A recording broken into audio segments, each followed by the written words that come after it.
तुम्ही काय करतात अशा प्रकारची विचारधारा महाराष्ट्रामध्ये मला कळेच ना हे काय चालू आहे. आत्ता राष्ट्रवादीमध्ये आहे, पण तो उभाटाकडे तिकीट मागतोय, कदाचित तुतारीकडे जाईल किंवा तुतारीकडनं आपल्याकडे पण येऊ शकतो. शेवटी आम्ही भुंगायचा का? मला कळत नाही ह्यांच्या घरचे जरी कशी ह्यांना साथ देतात. पुढच्या येणाऱ्या पिढ्यांवरती आपण काय संस्कार करतो आहोत, महाराष्ट्र आपण कोणत्या वाटेत नेणार आहोत, आपल्याला काही समजतंय?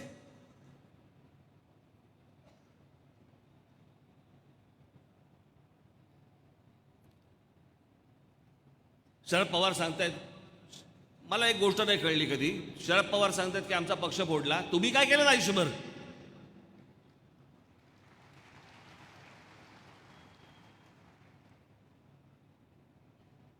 ला काँग्रेस फोडलीत, 91ला शिवसेना फोडलीत,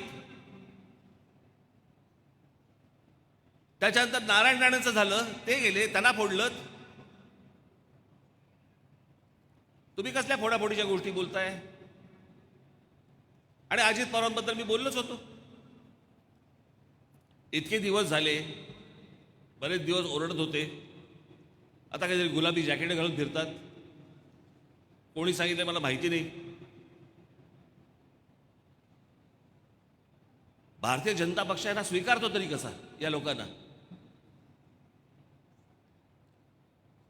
अजित पवार भारतीय जनता पक्षामध्ये यायच्या अगोदर 8 दिवस अगोदर पंतप्रधान नरेंद्र मोदी सांगतात की 70,000 कोटीचा भ्रष्टाचार केलेल्या लोकांना आम्ही जेलमध्ये टाकू. जेलमध्ये टाकायच्या ऐवजी मंत्रिमंडळात टाकलात.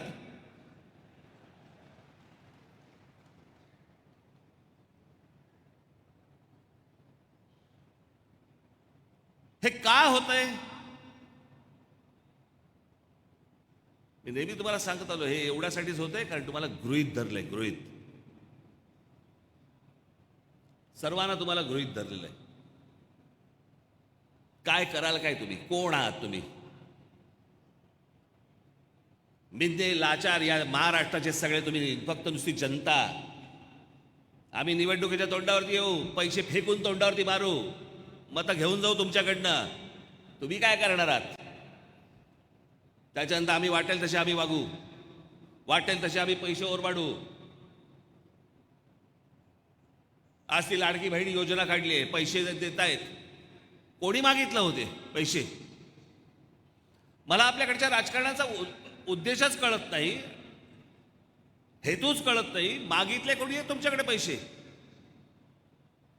आज या मी तुम्हाला लिहून देतो, या लाडक्या काय बहीण योजना आहे ना, गेल्या महिन्याचे पैसे येतील, कारण निवडणुका तोंडावरती आहेत. याही महिन्याचे येतील, पुढच्या महिन्याचे येतील, नंतर येणार नाहीत.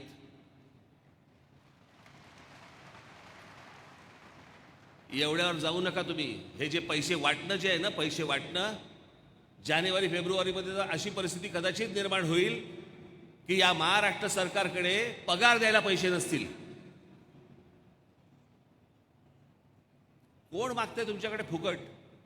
महिलांना जर समजा तुम्हाला करायचं असं, सक्षम बनवा, त्यांच्या हाताला काम द्या, कामात पैसे उभे करतील त्या. एवढ्या सक्षम तर महाराष्ट्रातल्या माझ्या महिला आहेतच, भगिनी आहेतच. त्यांना मार्ग दाखवा. फुकट कसले पैसे देत आहे?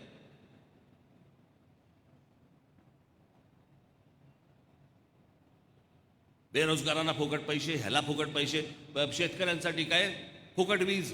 शेतकरी आमचा बांधव कुठे मागतोय फुकट वीज? तो म्हणतोय मला विजेमध्ये सातत्य द्या,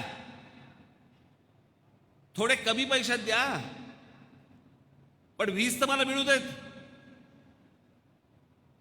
कोणी या देशामध्ये राज्यामध्ये काही कोणी कोणाकडे फुकट मागत नाहीये. ह्यांना सवयी लावायच्या आहेत लोकांना. आणि एकदा फुकटाच्या सवयी लागल्या ना की मग सगळ्या राजकीय पक्षांना त्याप्रमाणे वागायला लागतं. आणि सगळेजण त्या प्रकारच्या सगळ्या गोष्टी तुमच्यासमोर ठेवत जातात. नागडा होणार आहे महाराष्ट्र. आपण राज्य म्हणून काही विचार करणार आहोत की नाही?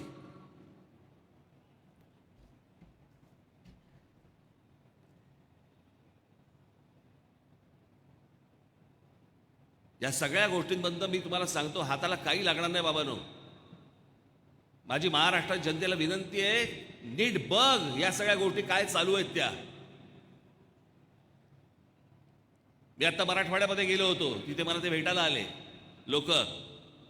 मराठा समाजाला काय आरक्षण द्या. मी म्हटलं होतं माझी भूमिका मी तुम्हाला अगोदरच सांगितलेली होती.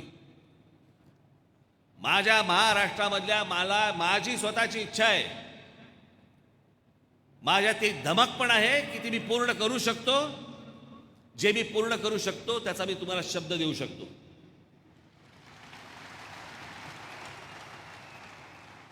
माझ्या महाराष्ट्रामध्ये माझ्या हातात सत्ता देऊन बघा. माझ्या महाराष्ट्रामधला एकही तरुण आणि एकही तरुणी कामाशिवाय राहणार नाही. प्रत्येकाच्या हाताला काम असेल, पण ते जातीप्रमाणे दिलं जाणार नाही.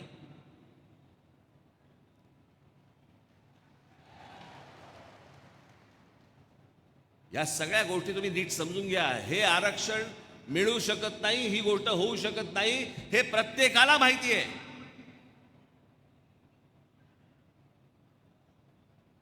हे फक्त खरं बोलण्याचं धाडस हा राज ठाकरे करतो, म्हणून कदाचित कोण लोकांना परवडत नसेल.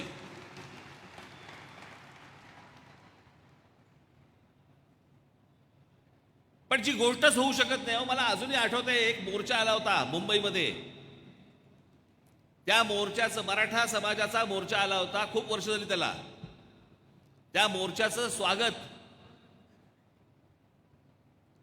हे त्याच्यावर त्या व्यासपीठावरती भाजपचे लोक होते, राष्ट्रवादीचे लोक होते, काँग्रेसचे लोक होते, शिवसेनेचे लोक होते, अजूनही कोणतरी होते.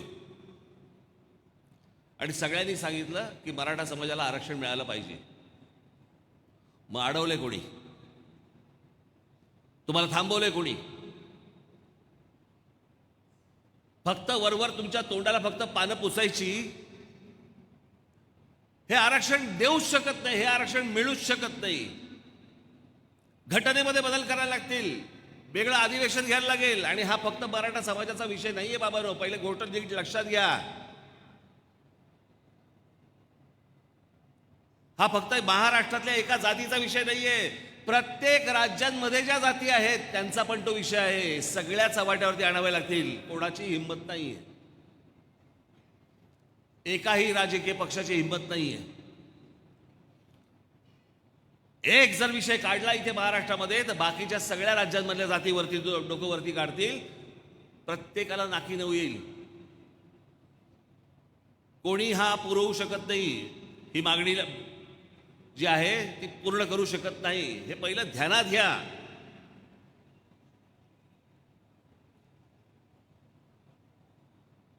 कोणताही समाज, कोणतीही जात हाताला कामाशिवाय राहू नये, ही माझी भावना आहे.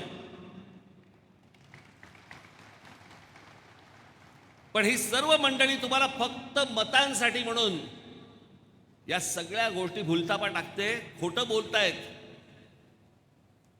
उद्या निवडणुका झाली की तुम्ही बघाच हा विषय निघतो का.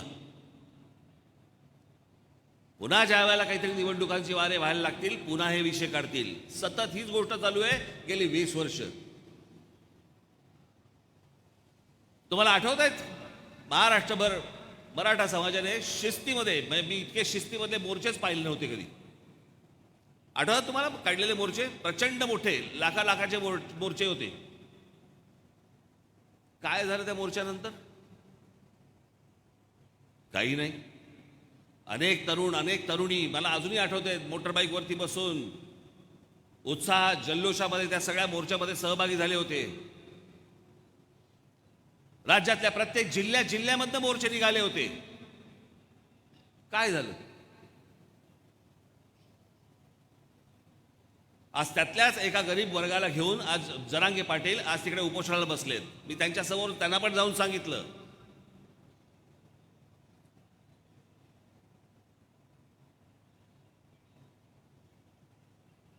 मागणी आहे ना, मग कशी करायची हे पण सांगा. हा इतका किचकट आणि टेक्निकल विषय आहे की ज्याच्यामधनं मार्ग काढता येणार नाही आता. आणि हे सगळं शरद पवारांपासून सगळ्यांना माहिती आहे, सर्वांना माहिती आहे ही गोष्ट. मध्यंतरी काहीतरी एकनाथ शिंदेनी सांगितलं की आमच्याकडनं मराठा समाजाला आरक्षण मिळालं. अरे देऊ शकत नाही बाबा, ह्यांच्या हातात ते ती पॉवरच नाहीये. राज्य सरकार ती गोष्टच करू शकत नाही. अशाच प्रकारची एक गोष्ट तामिळनाडू सरकारने केली होती. अजूनही सुप्रीम कोर्टामध्ये रेंगाळतोय तो विषय. झालेलं नाही, होणार नाही. माझ्या महाराष्ट्रामध्ये उद्योगधंदे कसे जास्ती येतील, माझ्या महाराष्ट्रातल्या अगदी कानाकोपऱ्यातल्या माझ्या मुलांना, माझ्या मराठी मुलांना मुलींना कामं कशी मिळतील, नोकऱ्या कशा मिळतील, उद्योगात त्यांना प्रोत्साहन कसं देता येईल, त्याच्यासाठी प्रयत्न करा. फुकट कसले पैसे वाटताय.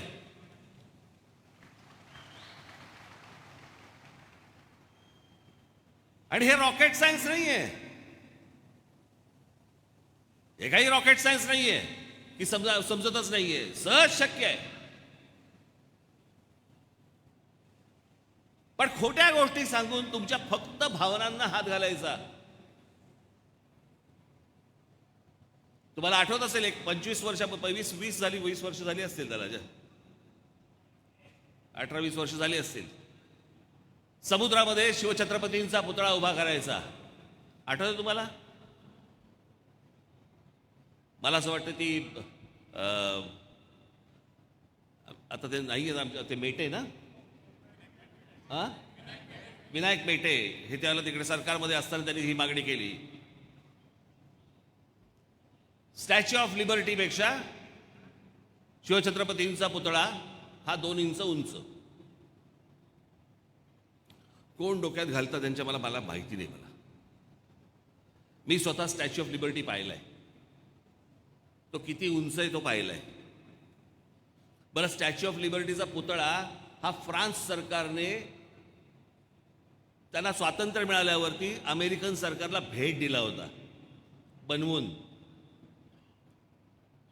आणि तो एका आयलंडवरती आहे, दगडी आयलंडवरती आहे. त्याच्यामुळे तिकडे काही भराव टाकायची आवश्यकता नाही आहे.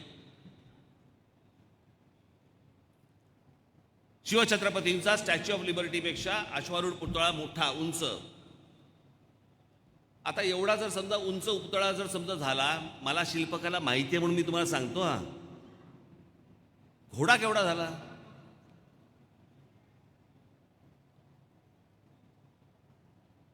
तुम्ही म्हणाल की आता वल्लभभाई पटेलांचा नाही का पुतळा झाला. एका बाजूने आपण चायनाला विरोध करायचा, आमची जागा घेतायत चायनावाले, आमची जागा घेतायत चायनावाले, आमची जागा घेतायत, चीनची प्रॉडक्ट्स वापरू नका,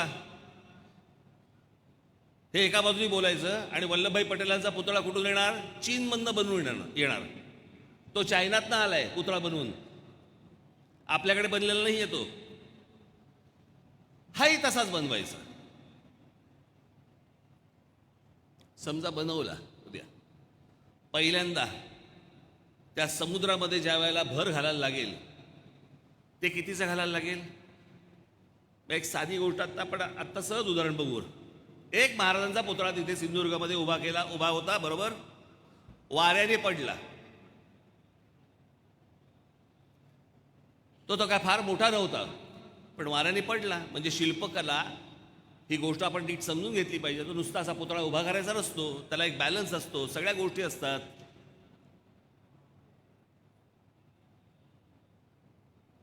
उद्या जर समजा तिथे तुम्ही जो भराव टाकलेला आहे तो भराव जर समजा खचला आणि पुतळा जर समजा हलला, काय होईल?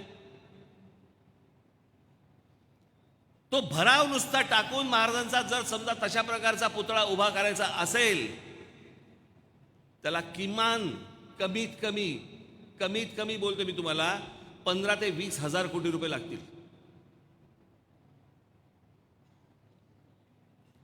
समुद्रामध्ये, मी तेव्हापासून सांगतोय, समुद्रामध्ये शिवछत्रपतींचा पुतळा उभा करण्यापेक्षा हे 15,000 कोटी 20,000 कोटी महाराजांच्या गडकिल्ल्यांवरती जर समजा आपण खर्च केले,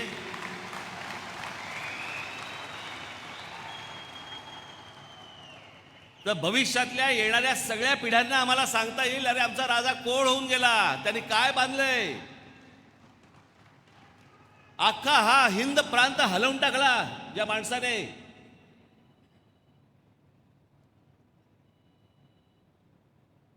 जो औरंगजेब या संपूर्ण प्रदेशाचा जो राजा होता, त्याला त्याची लायकी दाखवली.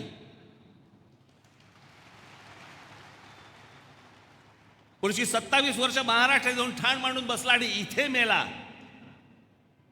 सांगताना काय सांगतात आमचे, 2.5-3 जिल्ह्याचा तुमचा राजा. 2.5-3 जिल्ह्याचा राजा त्या एवढ्या मोठ्या राजाला इथं आणला आणि 6 फूट बाय 4 फुटामध्ये गाडला.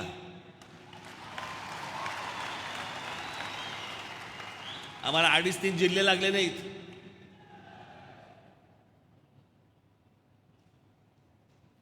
आम्हाला काय करायचंय, आम्हाला पुढच्या पिढ्यांसाठी आम्हाला काय करून ठेवायचंय, कसलाच विचार नाही, कसलाच विचार नाही. फक्त येऊन खोटं खोटं तुमच्यासमोर फक्त सांगायचं, उभं करायचं, सोशल मीडियाचं माध्यम वापरायचं. काही वेळेला आमचे चॅनलवाले पण असतात त्याला सहभागी झालेले. एक तर महाराष्ट्राची भाषा, हे सगळे प्रवक्ते येतात आणि कोणती भाषा बोलताय तुम्ही. घाणेरडं, वाईट वगैरे या सगळ्या गोष्टी प्रत्येकाला बोलता येतात. कुठे बोलायचं, त्याला काही तारतम्य असतं की नाही.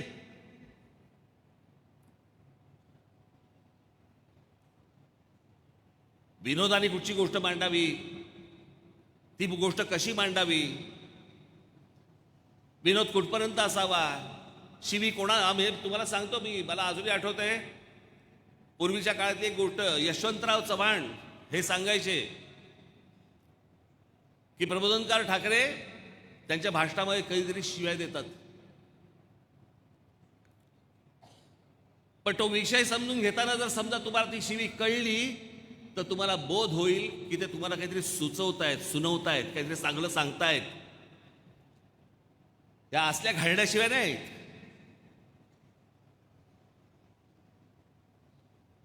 मला भीती या गोष्टींची, फक्त सतत सतत मला या गोष्टींची भीती असते की जी लहान लहान मुलं, ज्या लहान लहान मुली जे पाहत असतील हे सगळं टीव्हीवरती, त्यांना वाटायचं हेच राजकारण असतं. उद्या ते दाम दुपटील, तिकडे शिव्या द्यायला लागतील, घाणेरडं बोलायला लागतील, मग काय राहिलं. सुसंस्कृत महाराष्ट्र बनायचा, सभ्य महाराष्ट्र बनायचा, देशाला दिशा दाखवणारा महाराष्ट्र बनायचा. ही दिशा, याला दशा म्हणतात.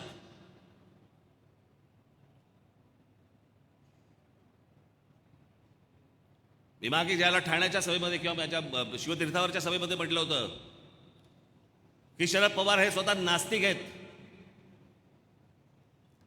देव धर्म काही पाळत नाहीत,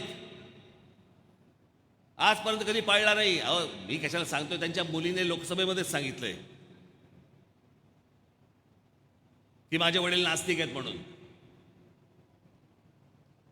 मी हे सगळं बाहेर बोलल्यावरती पवार साहेब आता प्रत्येक मंदिरात जायला लागले, हात जोडायला लागले. ते हात जोडणं देखील खोटं आहे. हे फक्त तुम्हाला दाखवण्यासाठीच्या गोष्टी आहेत या. मी हे जे सतत तुम्हाला सांगतो ना, सावध राहा, या लोकांपासून सावध राहा. हे निवडणुकीच्या तोंडावरती खोटं नाटक काय वाटेल ते करतील. तुम्हाला जातीमध्ये बुडवतील, तुम्हाला अजून कुठच्या गोष्टींमध्ये अडकवतील, काय वाटेल ते करतील, पैशांचा महापूर आणतील. पण एक गोष्ट तुम्हाला सांगतो, उद्या ज्या वेळेला निवडणुकीच्या काळामध्ये हे जेव्हा पैसे वाटतील, सगळेच राजकीय पक्ष घ्या नक्की, कारण हे तुमचेच पैसे आहेत, इथूनच लुटलेले पैसे आहेत. त्याच्यामुळे नक्की घ्या आणि महाराष्ट्र नवनिर्माण सेनेच्या उमेदवाराला तुम्ही प्रचंड मताने विजयी करा. मी तुम्हाला सांगतो, एकदा महाराष्ट्राची धुरा जर माझ्या हातात आली, हा महाराष्ट्र ह्याच्या पुढे नंतर कधीही कोणीही दिल्लीत बसू देत, महाराष्ट्र दिल्ली समोर झुकणार नाही आणि कधी तुटणार नाही.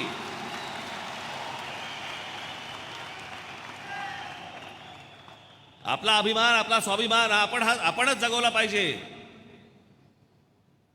कोणी येतंय आणि काही घेतंय. तुमच्याकडे येतात, तो एक उद्योगपती अदानी नावाचा माणूस येतो, विमानतळ घेऊन टाकतो, तुमच्याकडचे पोर्ट्स घेऊन टाकतो, तुमच्याकडच्या खार जमिनी घेऊन टाकतो. काही नाही आम्हाला पडलेली. कोकणामधली एक मोठी जमीन घेत आहेत. हे सगळे उद्योगपती येणार. मी तुम्हाला आज एक गोष्ट सांगतो, आणि मी सांगतोय हे अत्यंत विश्वासाने सांगतोय, तपासून बघा. मी जे सतत सांगत आलो ना, माझ्या कोकणातल्या लोकांना, माझ्या पश्चिम महाराष्ट्र लोकांना, माझ्या महाराष्ट्रातल्या लोकांना, जमिनी विकू नका. एकदा पायाखालची जमीन गेली ना की तुमचं अस्तित्व काही राहणार नाहीये.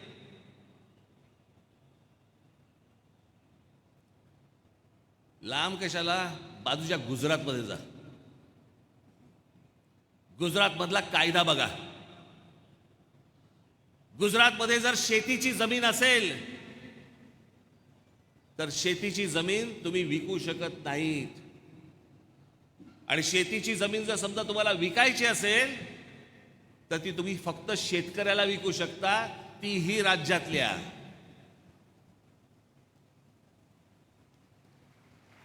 प्रत्येक जण आपापल्या राज्याचा विचार करतो, प्रत्येक जण आपापल्या माणसांचा विचार करतो. आमच्याकडेच फक्त सगळ्या गोष्टींचा लिलाव मांडला जातो.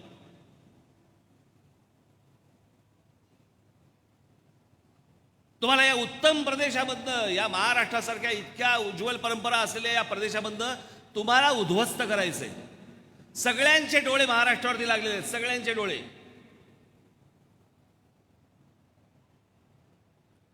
कोण येत आहेत, कोण जात आहेत, कोण काय करतंय, कशाला काही थांगपत्ताच नाही.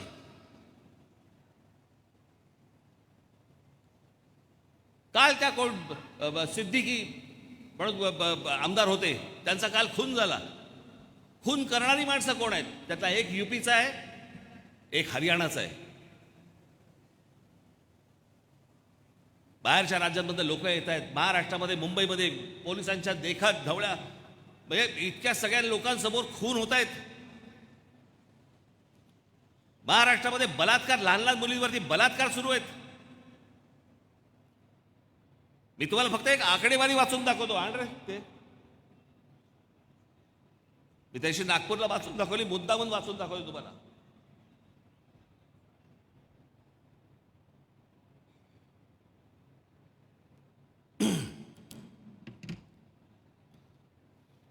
(2017) मी अगोदरचा जात नाहीये, मी 2017 ते 2023 एवढेच फक्त मी महाराष्ट्रातले आकडे सांगतोय तुम्हाला.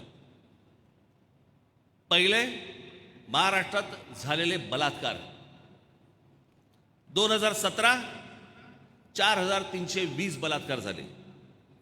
2018 4974 बलात्कार झाले. 2019 5412 बलात्कार झाले. 2020 4846 बलात्कार झाले. 2021 5954 बलात्कार झालेत. 2022 7084 बलात्कार झालेत. 2023 7521 बलात्कार झालेत. 24चा यायचा आहे. अपहरण, महाराष्ट्रातल्या मुली पळवणे, 2017 6248 मुली पळवल्या गेल्या. माझा आकडा नाही सांगत आहे, हा सरकारी आकडा सांगतोय मी. 2018 6825 मुली पळवल्या गेल्या. 2019 8382 मुली पळवल्या गेल्या. 2020 5254 मुली पळवल्या गेल्या. 2021 7559 मुली पळवल्या गेल्या. 2022 9297 मुली पळवल्या गेल्या. 2023 9698 मुली पळवल्या गेल्या.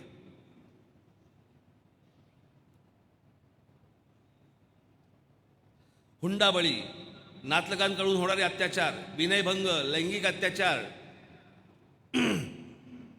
त्याच्यानंतर त्यांचे ते काय ट्रॅफिकिंग वगैरे जे चालतं वगैरे 2023ला हे सगळे गुन्हे जर समजा आपण पकडले, मी आता तुम्हाला जे वाचून दाखवले, तर 2023ला 47,381 गुन्हे आहेत.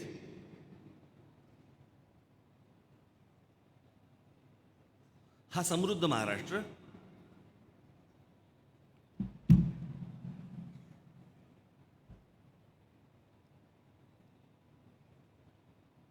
बाईबद्दल काही जर समजा एखादी गोष्ट घडली तर रांजाच्या पाटलाच्या चौरंग करणारा आमचा शिवराय, या आमच्या शिवरायांनी काय सांगितलं, जी धाक भीती ती जी होती कुठे राज्यामध्ये.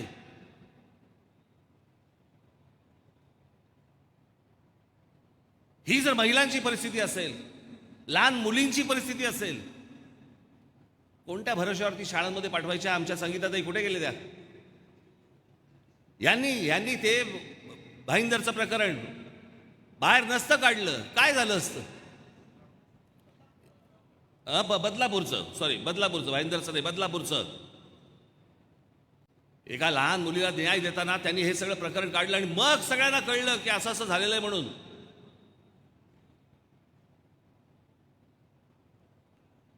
हे सुराज्य, हे स्वराज्य, हे माझं राज्य, हे महाराष्ट्र राज्य.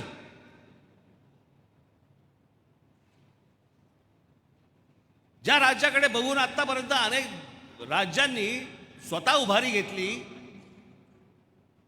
प्रत्येक राज्यातल्या माणसाला वाटायला लागलं की महाराष्ट्रासारखं आम्हाला प्रगत व्हायचंय, तो महाराष्ट्र असा अधोगतीला चाललाय.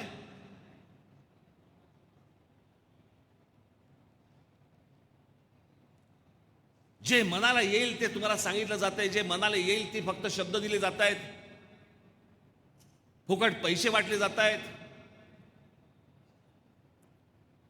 माझी तुम्हाला सगळ्यांना फक्त एकच विनंती आहे, हे आचारसंहिता वगैरे लागतील, बाबांनो महाराष्ट्राकडे तुमचं लक्ष हे असलंच पाहिजे. महाराष्ट्र नवनिर्माण सेनेच्या माझ्या प्रत्येक सैनिकाचं लक्ष असलं पाहिजे. कुठे कोणती गोष्ट घडतेय, ही कशा प्रकारची फसवणूक होतीये, कशा प्रकारे जनतेला फसवलं जातंय, सर्वांकडनं कसं फसवलं जातंय, मला असं वाटतं ही गोष्ट सर्वात महत्वाची आहे. आणि म्हणून येणाऱ्या या विधानसभेच्या निवडणुकीला ना युत्या ना आघाड्या,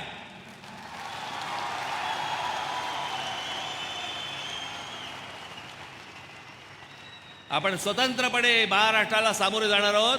मी तुम्हाला नक्की सांगतो की येणाऱ्या विधानसभेच्या निवडणुकीच्या निकालानंतर महाराष्ट्र नवनिर्माण सेना हा सत्तेमधला पक्ष असेल, आपण एवढं लक्षात ठेवावं. ज्या लोकांनी आपल्यावरती आशा अपेक्षा ठेवलेल्या आहेत त्या सर्वांना आपण उत्तम महाराष्ट्र घडवून दाखवू, एवढीच फक्त माझी मनापासून इच्छा आहे. मी पहिल्याच माझ्या सभेमध्ये सांगितलं होतं की जगाला हेवा वाटावा असा महाराष्ट्र माझ्या हातून घडावा, एवढीच फक्त माझी प्रामाणिक इच्छा आहे. या राज्याची धुरा महाराष्ट्राने एकदा आमच्या हातामध्ये द्यावी एवढी एक विनंती करतो आणि आपल्या सर्वांची मी रजा घेतो. धन्यवाद. जय हिंद, जय महाराष्ट्र. धन्यवाद राजसाहेब, आपण आम्हा सर्व उपस्थितांच्या मनातली गोष्ट आज बोलून दाखवली. धन्यवाद तुम्हा सर्वांचे धन्यवाद. आजच्या या मेळाव्याची सांगता राष्ट्रगीताने होईल.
महाराष्ट्र नवनिर्माण सेनेचा, सन्माननीय राजसाहेब ठाकरे यांचा 1 नंबर.